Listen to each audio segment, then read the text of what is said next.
Shalom, gloire soit rendue à notre Dieu. Je suis dans la joie encore de me retrouver devant vous. Bien-aimé dans le Seigneur.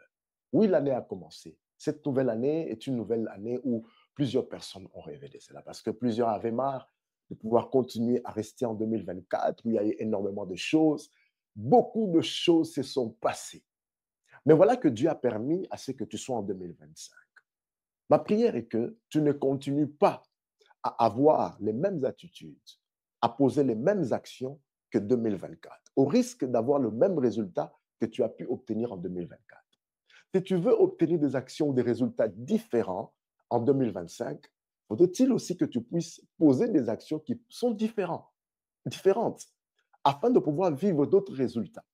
La pensée de Dieu pour toi est que tu ne puisses pas rester au niveau où tu es. La volonté de Dieu pour toi est que tu puisses avancer, que tu puisses prospérer, que tu puisses t'élargir et que tu puisses atteindre le hauteur, que tu puisses réaliser tes projets, que les plans et les projets qu'il a prévus pour toi puissent se réaliser, se concrétiser. Mais ces choses ne pourront se réaliser que si tu prends la résolution de poser des actions nécessaires qui doivent permettre à ce que tu puisses vivre les résultats escomptés ici en 2025. Alors, ne recommence pas ou ne refais pas les mêmes erreurs que tu as fait l'année passée. Voilà pourquoi tu as besoin de Dieu. Tu as besoin du Saint-Esprit pour que l'Esprit de Dieu te guide, t'oriente, te dirige et t'amène à vivre et à comprendre qu'est-ce que tu es censé faire. Il y a aussi quelque chose que j'aimerais dire.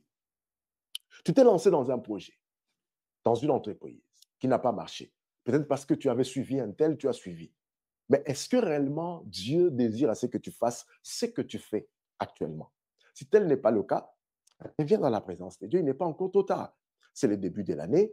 Prends au moins 2, 3, 4 jours dans la présence de Dieu. Dis à Dieu, Seigneur, qu'est-ce que tu attends de moi pour 2025? Le Saint-Esprit qui éclaire et qui parle est celui qui te guidera. Il est celui qui t'orientera.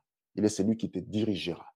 Il te donnera un aperçu afin que tu saches exactement qu'est-ce que tu es censé faire.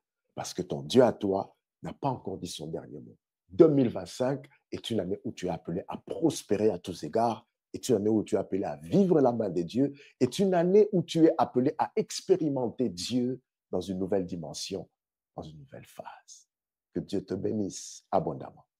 Shalom.